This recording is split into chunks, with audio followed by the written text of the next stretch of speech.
Dr. Alok Kumar Verma, Assistant Professor, Humanities History, MUIT Noida, UP. Please come. Humanities History at Maharshi University of Information Technology, Maharshi Nagar Sector 110, Noida, Uttar Pradesh, India.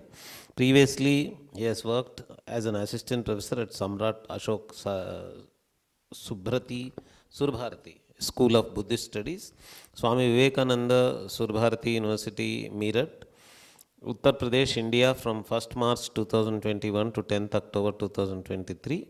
He is awarded MPhil and PhD from the Central University of Gujarat, Gandhinagar, Gujarat, India in 2021.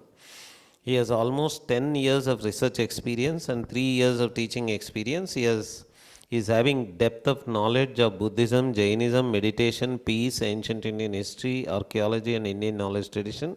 He has published more than 15 research papers in national and international journals, including UGC CARE and Scopus Index journals. He has always been active in participating in academic discourses in national and international seminars, conferences and symposiums related to his area of research.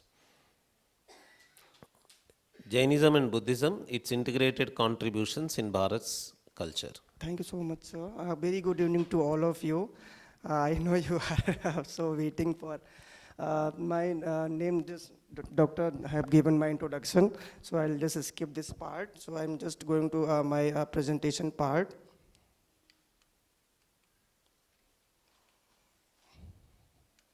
Yeah.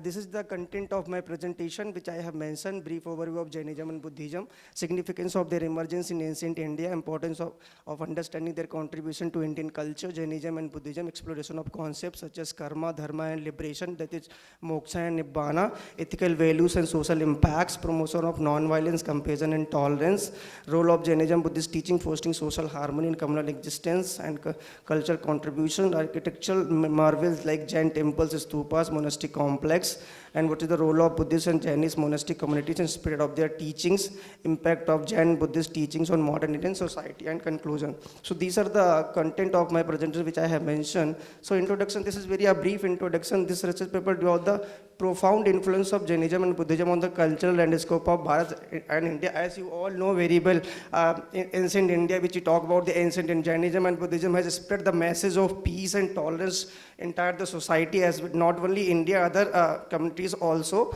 And so both Jainism and Buddhism emerged as a significant philosophical and religious movement in ancient India, leaving indelible marks on society, culture and intellectual thoughts.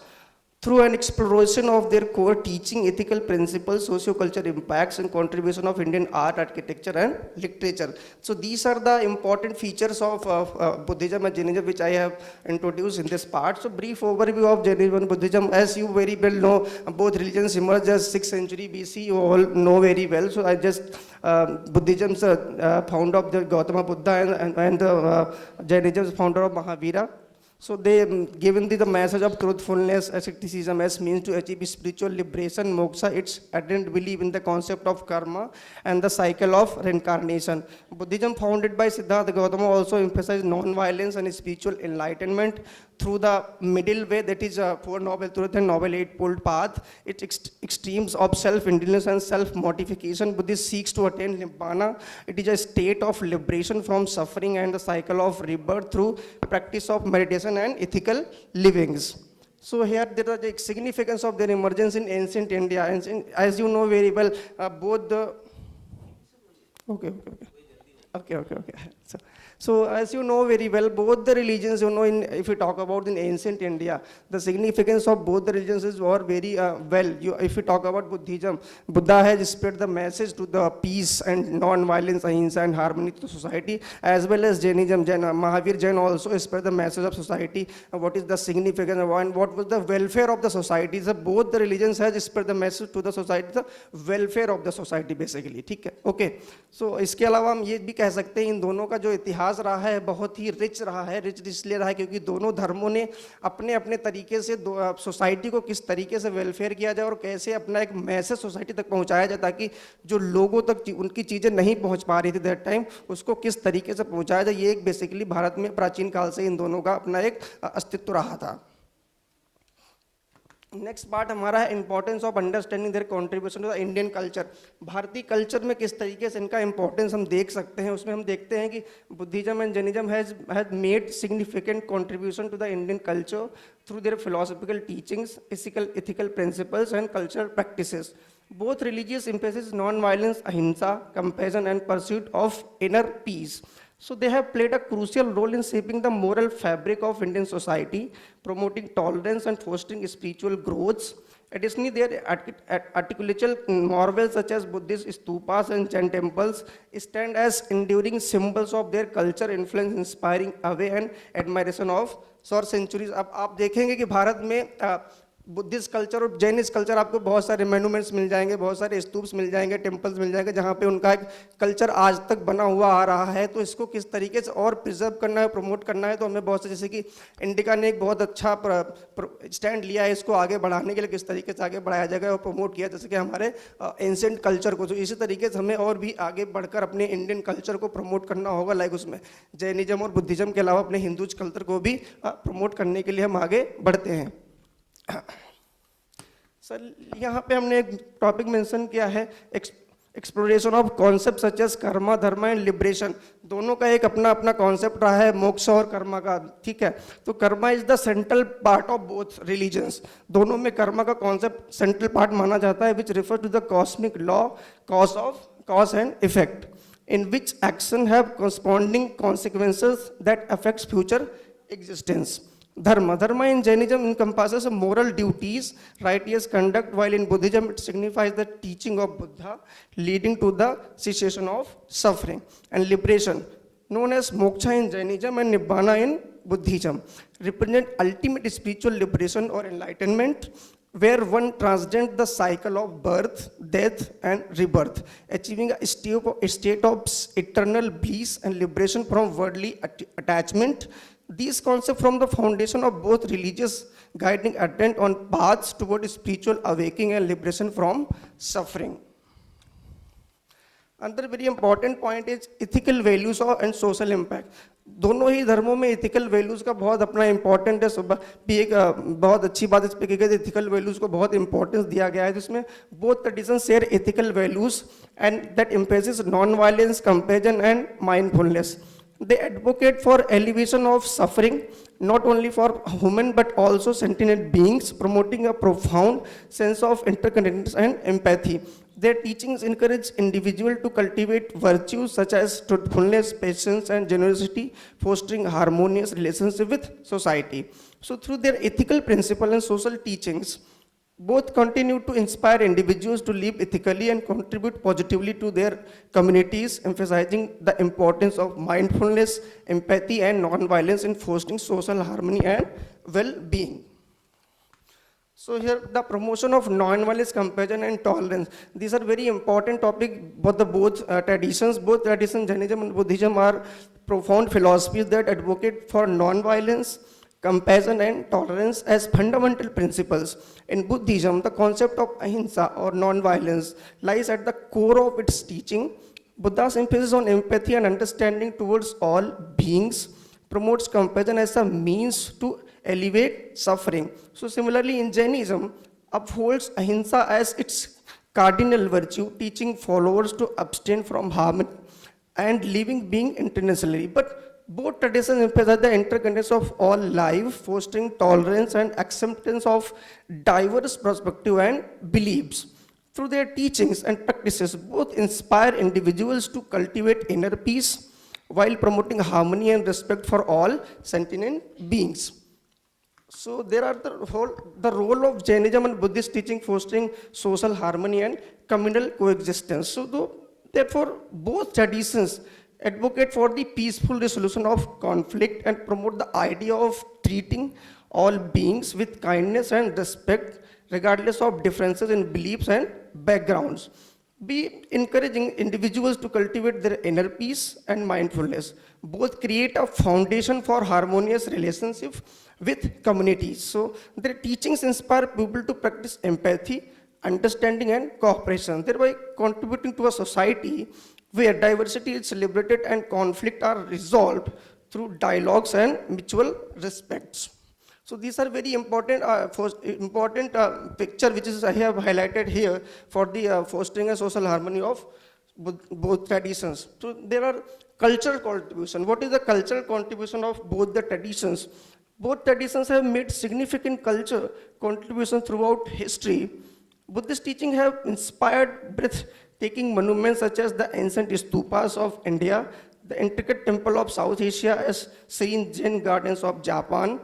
Buddhist principle of compassion, mindfulness, and non-violence have also left lasting marks on various forms of artistic expressions, including painting, sculpture, and poetry. Similarly, Jainism has also left its imprint on culture and society. Its emphasis on non-violence, truthfulness, self-discipline has influenced not only religious practices, but also ethical systems, directly habits, and environmental consciousness. So Jain art and architecture also known for their integrity and devotion to non-violence, as seen in the ornate carving of Jain temples that and delicate paintings depicting scenes from Jain mythology.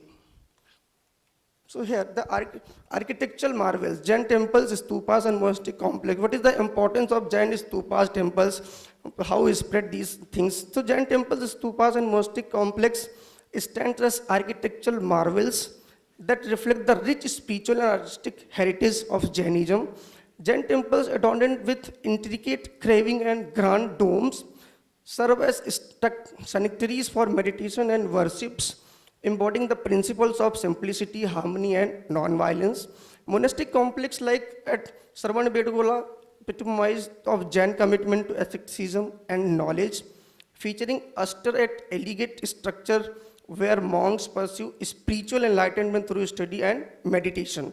So these architectural works not only inspire awe with their beauty, but also serve as enduring reminder of Jainism's profound philosophy and timeless wisdoms. So the role of Buddhism and Jainist monastic communities in the spread of their teachings. So in the Jainism and Buddhist monastic communities played a pivotal role in the dissemination of their respective teachings across ancient India and beyond. These communities characterized by their ascetic lifestyle and dedication to spiritual practices serve as living embodiment of the principles imposed by Jainism and Buddhism. Monks and nuns traveled extensively preaching their doctrines, establishing monasteries, engaging in dialogues with diverse communities. They extremely conduct a reincarnation of worldly attachment and emphasis on compassion and non-violence attracted followers from various social strata, contributing significantly to the spread and influence of Jainism and Buddhism throughout the Indian subcontinent and neighboring regions. So here the impact of Buddhist teaching in modern Indian society. So both Buddhist and Jainist teachings are very important. If we talk about in Indian context, there are very important teachings. The teaching of Jainism and Buddhism have had a profound impact on modern Indian society, influencing various aspects of culture, ethics, and spirituality.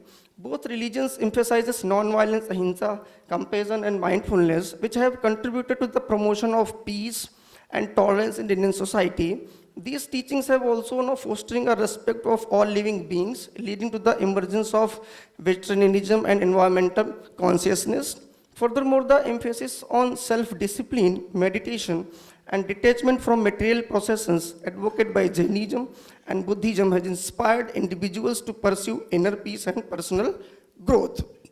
So here I am going to the conclusion. In the conclusion part, it is integrated contribution of Jainism and Buddhism has left an indelible marks on Bharat's Indian culture, shaping its spiritual, philosophical, and ethical dimensions. Both Jainism and Buddhism emerge profound responses to the socio-religious milieu of ancient India, offering alternative paths to salvation and enlightenment. One of the most significant contributions of Jainism and Buddhism lies their emphasis on the non-violence, ahimsa, and compassion. These principles have deeply influenced Indian society, promoting tolerance, harmony, and respect for all forms of life.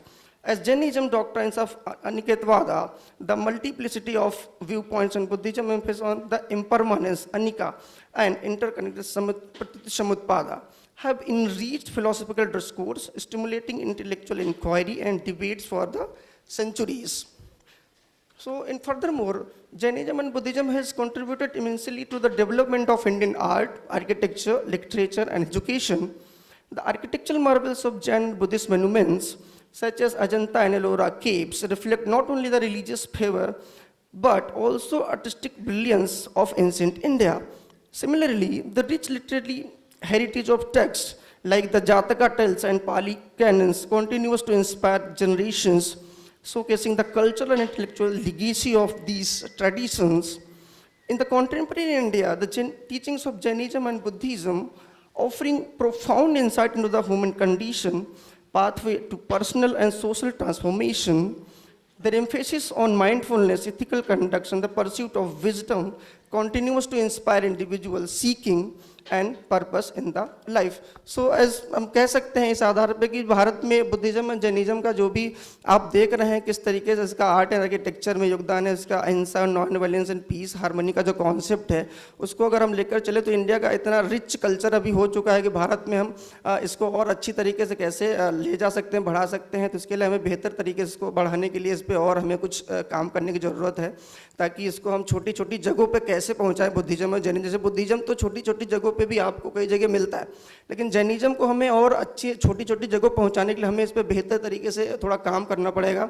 Like अभी किसी सुबह किसी sir ने बोला था कि Buddhism सिर्फ अभी मर्चेंट्स और बिजनेसमैन तक सीमित हो गया है, तो मैं चाहता हूँ इसको बिजनेसमैन से ना सीमित करके छोटे और मिडिल क्लास तक को भी ले जाया जाए ताकि इसको और टीचिंग्स को बताया जाए, वहाँ पे लोगों को इसको स्प्रेड किया जाए ताकि हमारा कल्चर जो है वो जीवित रह सके। Thank you so much. Thank you very much. Even this speaker in this session was very helpful in terms of timing.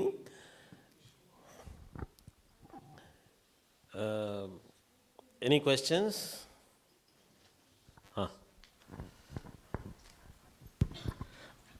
Thank you so much for your presentation. In your very first slide, you mentioned the Jainism was originated from Mahavir.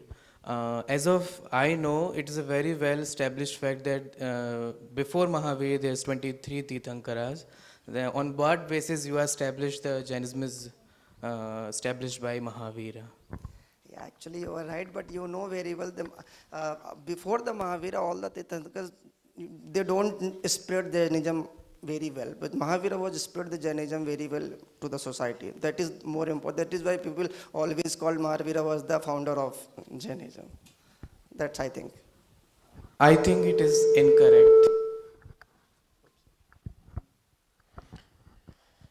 Actually जो जितने भी तीर्थंकर होते हैं उन सभी का काम ही धर्म को फैलाने का होता है।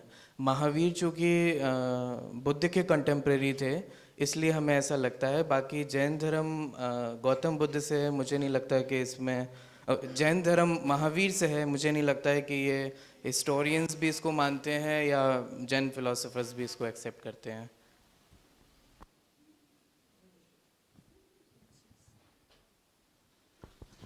Thank you, sir. Sir, this whole social reform theory that the religions arose because they wanted to do social reform.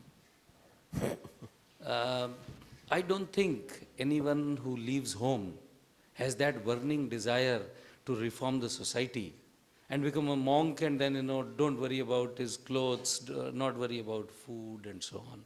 They do it for Atma Kalyan. Social reform is not at all, because if they are so much worried about social reform, probably they'll not become monks. So what is your thought on that? Yes. Actually, sir, if you talk about social reforms, why Buddhism and Jainism what is them? So I think my idea, अगर आप देखेंगे कि Buddhism में social reform की बात की जाती है, जैसे मॉन्क्स है, जो मॉन्क्स बना घर से बाहर निकल कर आया है, उसके पास उसकी कोई सिर्फ घर की कोई लाइफ नहीं रह जाती। जैसे ही जैनिज्म में भी सेम ये आप देखेंगे दोनों चीज़ें होती हैं। लेकिन कहीं ना कहीं आप देखें जैसे कोई अगर स्पिरिचुअल गुरु है, बुद्धिज्म में मॉन्क्स हैं, जैनिज्म में हैं, तो ये एक सोशल रिफॉर्म की भी बात करते कि एक जगह बैठेंगे तो अपने विचार रखेंगे, अपनी जो भी चीज़ें उनके अंदर है सोसाइटी को देंगे, तो उससे एक सोशल रिफॉर्म होगा। क्योंकि लोग जब सुनेंगे तो कुछ ना कुछ उनके दिमाग में नया आइडिया आएगा, कुछ नया रिफॉर्म करेंगे। अगर आप एक लोग जी बिल्कुल प्लीज। फिर उसके लिए जैन बौद्ध ये सब बात करने की जरूरत नहीं, फिर तो हिंदू धर्म में भी हर संत जो आता है वो सोशल रिफॉर्म करता है, तो उसको फिर हम क्यों नहीं बोलते कि ये सोशल रिफॉर्म के लिए खड़ा हुआ.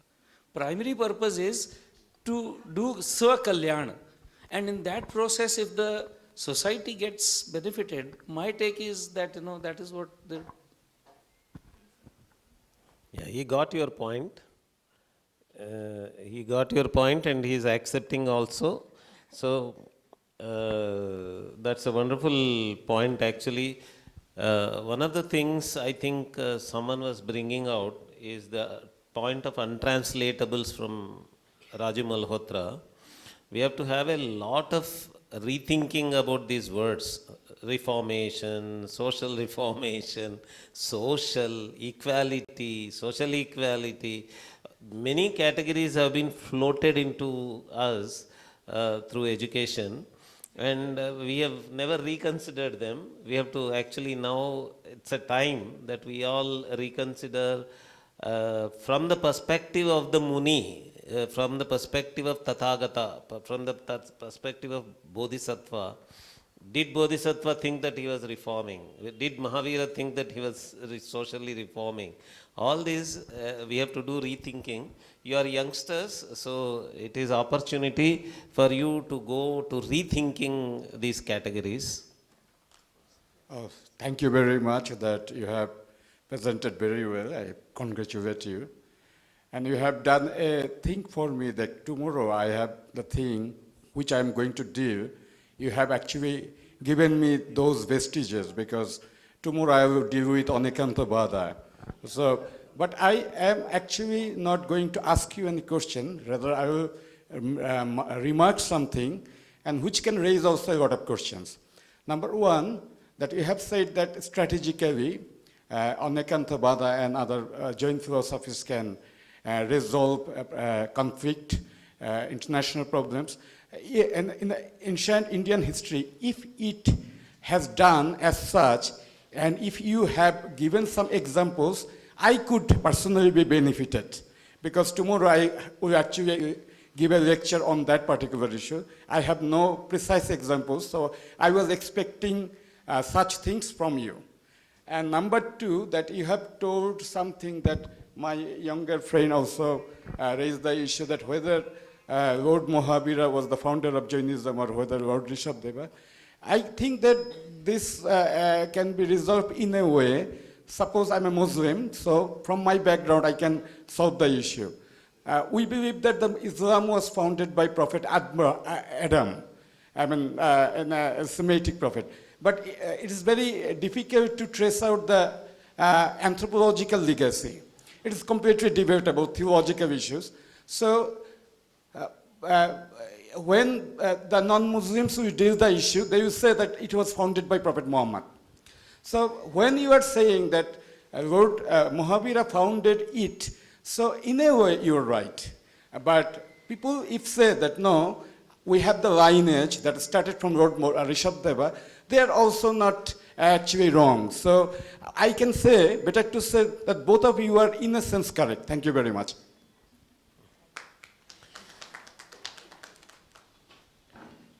Okay, lecture. Thank you very much.